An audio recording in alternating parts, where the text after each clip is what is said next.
ensured that no one would ever again mistake convenience for consequence when it came to the sacred gift flowing silently beneath their feet. At first, I thought it had to be a mistake, some bureaucratic misfire or construction error, but as I followed the length of the fence, hundreds of yards of solid barrier cutting like a knife across the rear edge of my property, I realized the intent wasn't just obstruction, it was strategic suffocation. My tractor couldn't pass through. My irrigation piping had been severed. My only direct access route to the upper fields was gone, and my crops, corn already knee-high, tomato plants straining toward trellises, and a few hundred juvenile pumpkin vines just starting to unfurl, were now at the mercy of the scorching July heat with no water and no viable route to resupply them.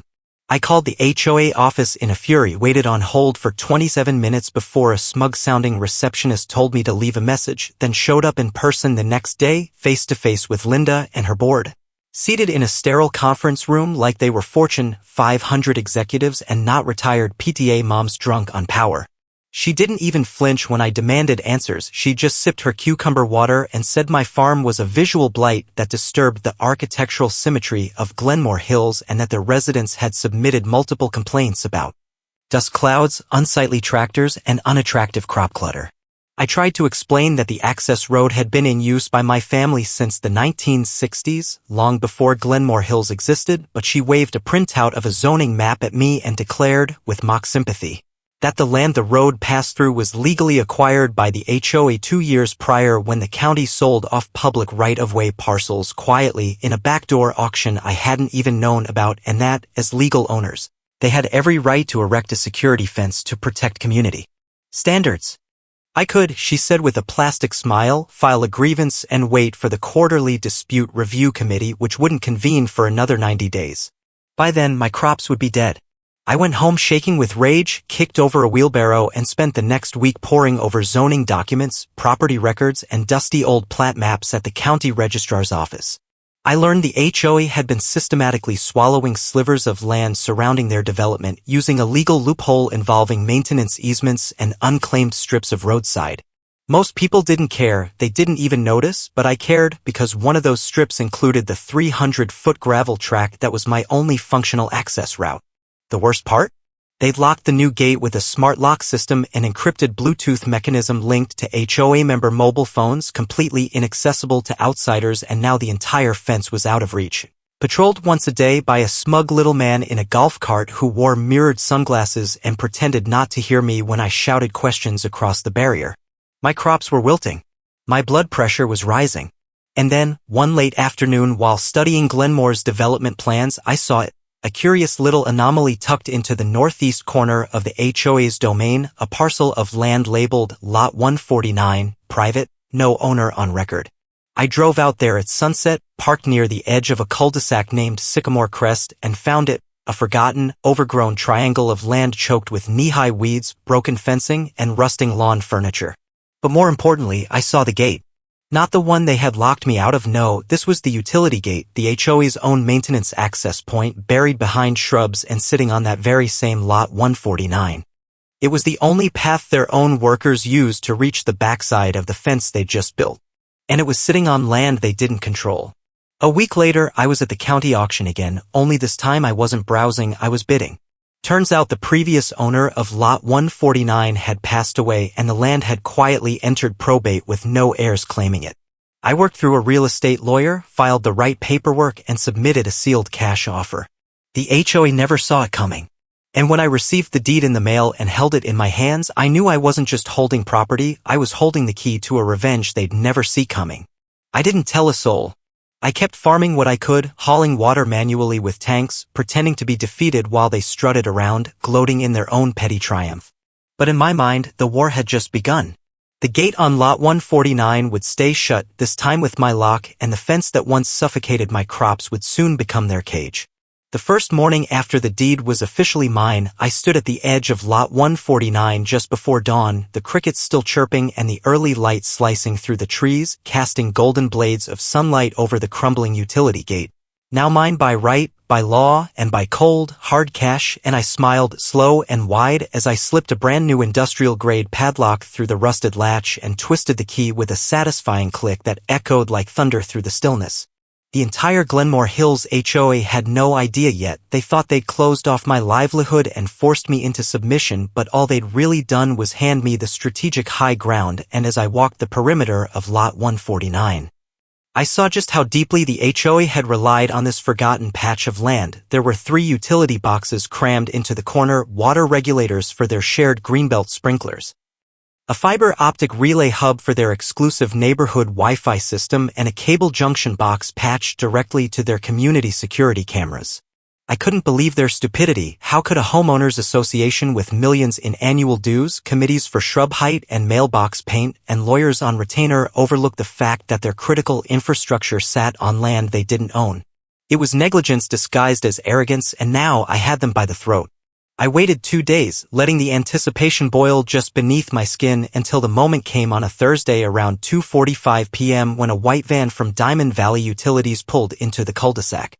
A young tech with a clipboard hopped out, made his way to the utility gate, and rattled the lock. I was parked nearby, watching from the cab of my pickup, sunglasses on, heart pounding. The worker frowned, tried his override key, then scratched his head and pulled out his phone. 15 minutes later, Linda Cartwright herself showed up in her glossy black Mercedes, high heels clicking furiously as she stomped across the grass and barked something at the tech before trying the gate herself, only to find it unmoving, sealed, off limits. She called someone, probably one of her board lackeys, and began pacing in tight circles. That was when I stepped out of my truck, calm and smiling like I was out for a casual stroll. "Problem?" I asked, watching her turn slowly to face me like a cat sensing a trap for the first time. "This gate's on private land," she snapped. "It's an HOA access point." I held up the folded deed, clean and crisp, with my name on the title. "Actually," I said, "it's on my land. Bought it last week. Lot 149. You may know it from your development plans, right here under your nose." She froze, expression unreadable for a half-second before defaulting to her usual tactic: intimidation. "You're obstructing essential maintenance," she hissed. "That's a violation of multiple municipal codes." I laughed. Not a loud laugh, but the slow kind that bubbles up when the trap finally springs shut. "No, Linda. You're trespassing. This is private property. And unless you'd like to negotiate a utility access lease, I suggest you remove yourself, and your little van, too." The tech looked from me to her and wisely backed away. Linda didn't respond. Her face turned a deep shade of plum as she turned on her heel and stomped back to her car, phone already pressed to her ear. That night, my lawyer received a cease and desist letter accusing me of interfering with public utility access and willfully impeding community infrastructure. He laughed harder than I did and fired back with a counter letter pointing out that their infrastructure was squatting illegally on my land, and if they wanted it, they'd need to pay a monthly access fee or have it removed entirely. The following week was a symphony of chaos inside Glenmore Hills. Landscaping crews stood idle because sprinkler systems failed across 5 blocks. Residents flooded the HOA hotline complaining about dead sod and withering flower beds. Their high-speed internet dropped to a crawl. And the crown jewel came when Linda scheduled a security enhancement review with the HOA board, only to discover their precious CCTV feeds had gone dark because the fiber optic repeater inside Lot 149 had been cut off from service access. I could practically hear the shrieking from my porch. That weekend, she tried to bargain, offering a generous $1,500 a year lease for access to the utility gate, barely enough to cover the property taxes, let alone the damage she'd done to my crops. I declined. Politely, of course. "If you want water, power, and surveillance," I said, "you can pay market rate. I estimate $2,000 a month would be fair, plus a signed apology for the illegal fence blocking my field access." Her silence was delicious. But the real twist came when I took things a step further. See, Lot 149 wasn't just a strategic wedge, it had legal access to Glenmore Hills private road via an outdated easement filed before the development was even built. That meant I could, if I wanted, apply for resident access privileges. I spent 3 days compiling documents, filing a request with the Glenmore Security Office, and by the next Monday, I had been issued a resident gate code and RFID sticker, the very same kind used by the HOA elite to bypass the front security checkpoint.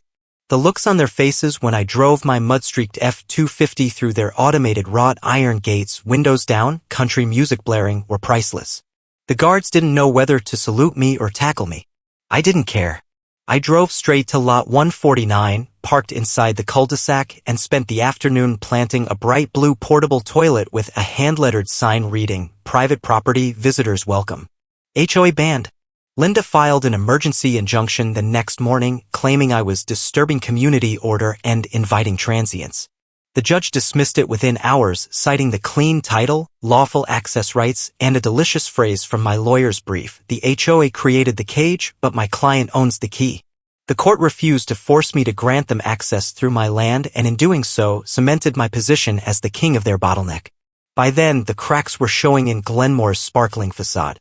Half the board had turned against Linda, accusing her of overreach, and homeowners began attending meetings with pitchforks, figuratively, demanding answers about dead lawns, slow Wi-Fi, and rising HOA fees to compensate for unforeseen infrastructure negotiations.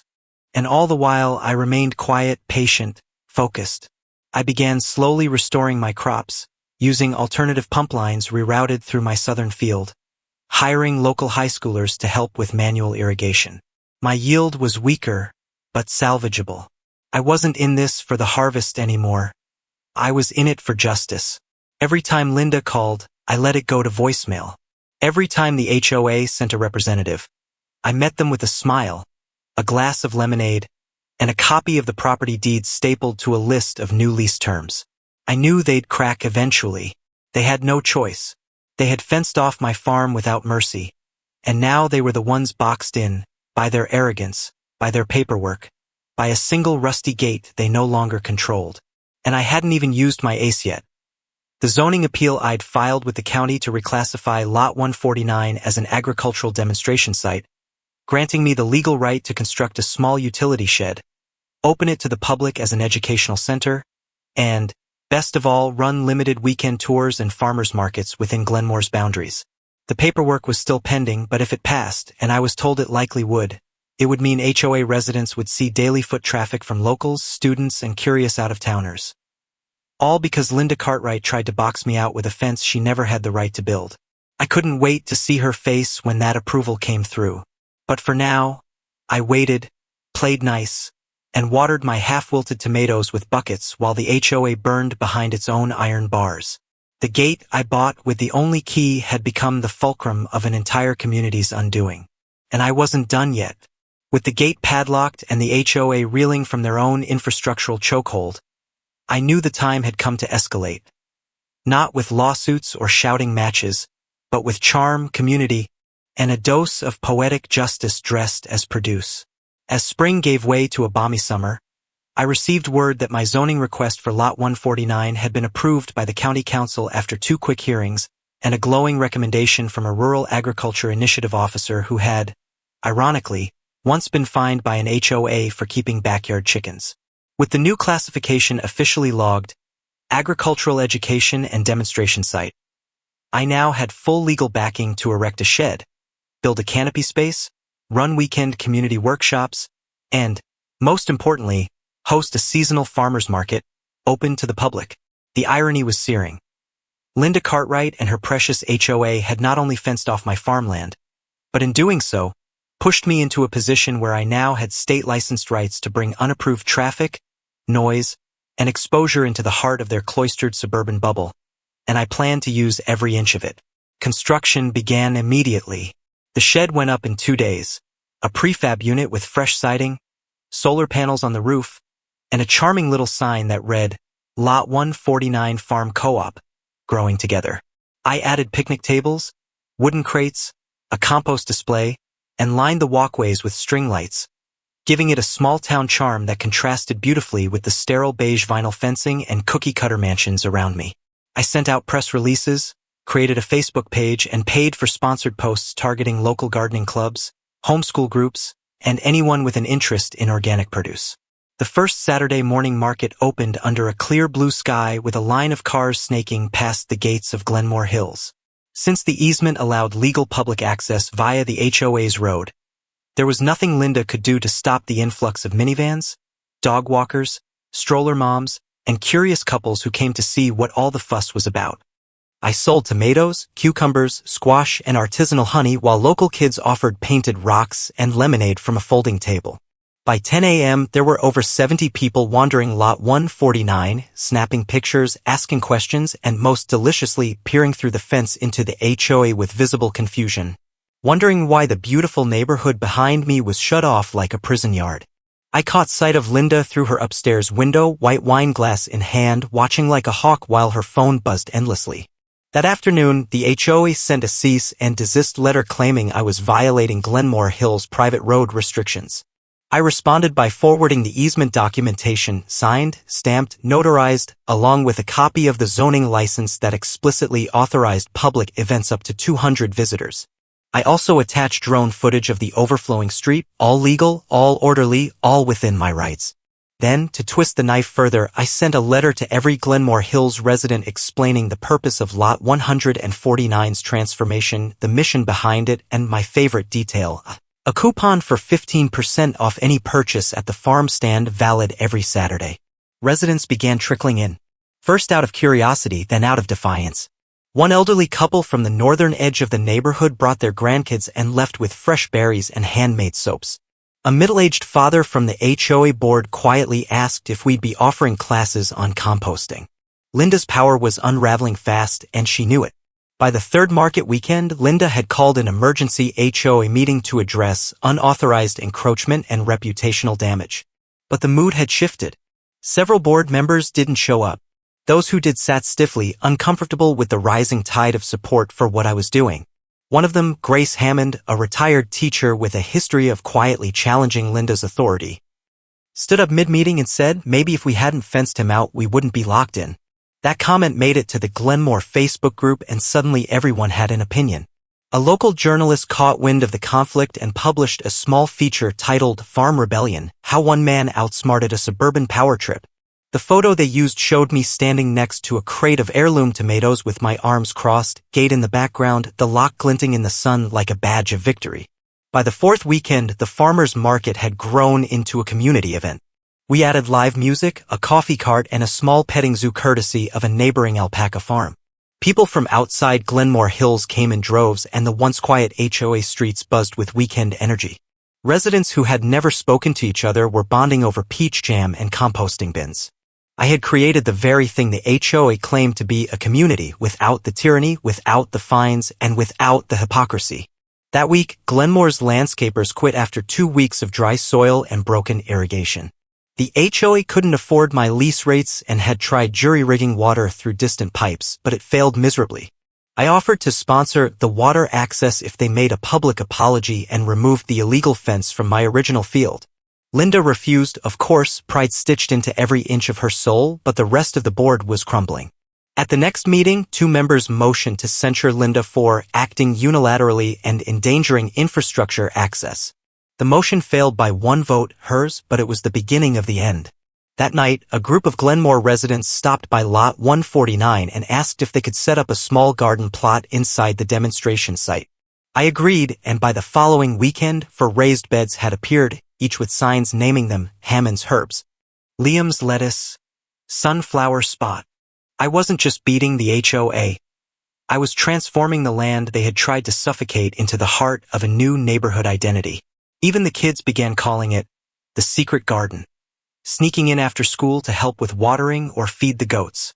By now, Linda was isolated, humiliated, and visibly cracking. She filed one last desperate complaint with the county, accusing me of violating sound ordinances and claiming the farmers' market had become a threat to suburban tranquility. The inspector arrived, stayed for 2 hours, bought a jar of pickles, and left smiling. No violations found. I framed the inspection report and nailed it to the side of my shed. It was around that time I received an email from a developer in the area, a major one, offering to buy Lot 149 for 10 times what I'd paid, saying they admired the organic monetization of high-conflict zoning opportunities. I laughed and declined. This wasn't about money anymore. It was about legacy. And Linda's was quickly becoming a cautionary tale about what happens when you fence off the wrong farmer. To drive the point home, I hosted a summer harvest festival. I brought in hay bales, apple bobbing barrels, a pumpkin patch trucked in early from upstate, and a bluegrass trio that had once opened for Willie Nelson. Over 300 people came, many of them Glenmore residents. The HOA security guard assigned to monitor Lot 149 simply sat on a folding chair and ate kettle corn. I gave him a t-shirt that said, "Access granted." Linda stayed in her house, blinds drawn, the queen of a crumbling kingdom, watching as the land she tried to destroy became the centerpiece of everything her community claimed to value: growth, nature, harmony, and neighborliness. And all it took was one lock, one deed, and one long memory. I wasn't done yet.